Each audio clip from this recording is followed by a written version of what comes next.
राधे राधे जय श्री राधे। राधे राधे। साथियों, शीतलाष्टमी को बासोड़ा भी कहा जाता है और इस बार ये 11 मार्च बुधवार के दिन पड़ रही है। इस दिन शीतला माता की पूजन होती है और उनके लिए व्रत रखा जाता है। इस दिन व्रत रखने वाले को बासी और ठंडा भोजन खाना चाहिए और शीतला माता को भी ठंडा और बासी भोजन ही भोग लगाया जाता है। साथियों, शीतला अष्टमी चैत्र मास के कृष्ण पक्ष की अष्टमी तिथि को मनाई जाती है, क्योंकि शीतला माता के नाम में ही शीतल आता है। इस वजह से इस दिन माता को बासी और ठंडे भोजन का भोग लगाया जाता है और इस दिन गर्म भोजन बनाकर खाया भी नहीं जाता है। साथियों, शीतला माता ठंडक प्रदान करने वाली देवी होती है और होली के बाद मौसम में एकदम से बदलाव आने लगता है और जो ठंडक रहती है वो खत्म होने लगती है और गर्मियों का मौसम शुरू हो जाता है। ऐसे में वातावरण में ठंडक की आवश्यकता होती है और गर्मियां शुरू होते ही सभी लोगों में त्वचा संबंधी रोग का खतरा बनने लगता है। इस कारण ऐसी मान्यता है कि शीतला माता का व्रत रखने से और उनकी पूजा करने से आपको त्वचा रोग से जुड़ी हुई कई बीमारियों से राहत मिलती है।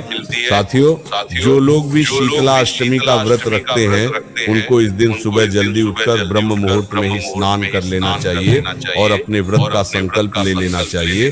और इस दिन माता को जो भोग लगाया जाता है वो एक दिन पहले ही रात्रि में बनाकर तैयार कर लिया जाता है। इसमें मीठे चावल, हलवा, पूरी आदि बनाकर रख लिए जाते हैं, क्योंकि इन्हीं को फिर अगले दिन घर के सभी सदस्य भोग लगाकर खाते हैं। साथियों, इसके बाद शीतला माता की पूजा के लिए एक थाली में आटे के दीपक, रोली, हल्दी, अक्षत, वस्त्र, बड़कुले की माला, मेहंदी, सिक्के आदि रख लें। अब आप माता शीतला की पूजा जहां पर भी करते हैं वहां पर पूजन करें और शीतला माता को ठंडा जल भी चढ़ाएं और थोड़ा सा जल अपने घर बचाकर भी जरूर लाएं और इस जल को अपने घर में जरूर छिड़के। साथियों, शीतला माता की पूजा सूर्योदय से पहले ही कर लेनी चाहिए, क्योंकि माता शीतला की पूजन ठंडे वातावरण में ही की जाती है और कई सारे लोग होलिका दहन वाली जगह पर ही शीतला माता की पूजा करते हैं। शीतला माता की पूजा शुरू करने से पहले आप उन्हें थोड़ा सा ठंडा जल चढ़ाएं, इसके बाद गुलाल कुमकुम समर्पित करें। अब आप माता को बासी भोजन जो भी आपने बनाया हुआ हो उसका भोग लगाएं। शीतला माता की पूजन करते समय इन बातों का विशेष रूप से ध्यान रखें, जैसे कि शीतला माता को ठंडे भोजन का ही भोग लगाएं। यहाँ पर गर्म भोजन का प्रयोग नहीं किया जाता है और शीतला माता की पूजा करते समय दिया, धूप पत्ती, अगरबत्ती भी नहीं जलानी चाहिए और इस पूजन में अग्नि को किसी भी प्रकार से शामिल नहीं किया जाता है। और जब आप पूजा करके अपने घर लौटें तो अपने घर के दरवाजे पर हल्दी से स्वास्तिक जरूर बनाएं। साथियों, इस दिन किसी भी घर में चूल्हा नहीं जलाया जाता है, क्योंकि जिस घर में इस दिन चूल्हा जलता है उस घर में शीतला माता का आशीर्वाद नहीं माना जाता है, क्योंकि शीतला माता को ठंडक पसंद है। इस दिन घर के सभी सदस्य माता को भोग लगाकर बासी भोजन ही ग्रहण करते हैं।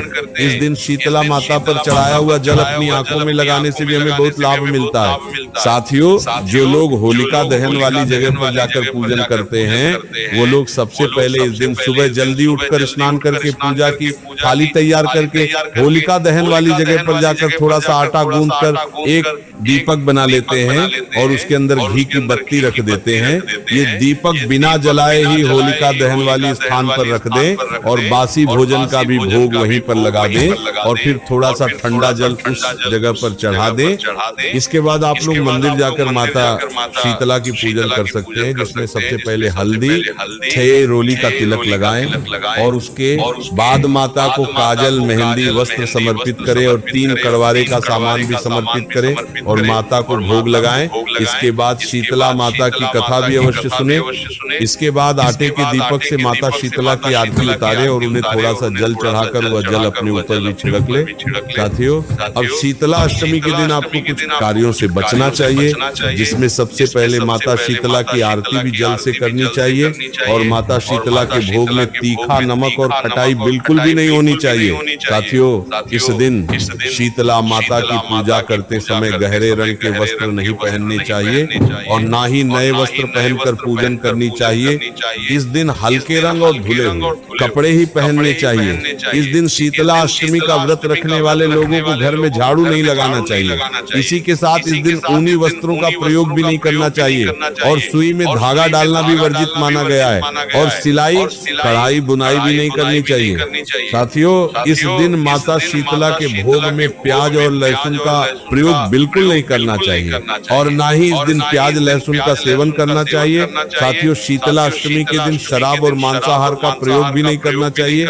ऐसा करने से संतान पर गंभीर रोग आने की मान्यता होती है और इस दिन किसी भी जानवर को परेशान नहीं करना चाहिए। विशेष रूप से गधा माता शीतला का वाहन माना जाता है, इसलिए इसका भी ध्यान रखें। इस दिन आपको ये ध्यान रखना है कि इस दिन ठंडी चीजों का ही प्रयोग करना है और गर्म चीजों से दूरी बनाए रखनी है। साथियों, अब हम आशा करते हैं कि आप शीतला अष्टमी के दिन इन सभी नियमों का पालन करेंगे। अगर अभी भी आपके मन में कोई प्रश्न है तो आप हमसे कमेंट करके पूछ सकते हैं। आप ये वीडियो कहाँ से देख रहे हैं वो भी जरूर बताएं। राधे राधे।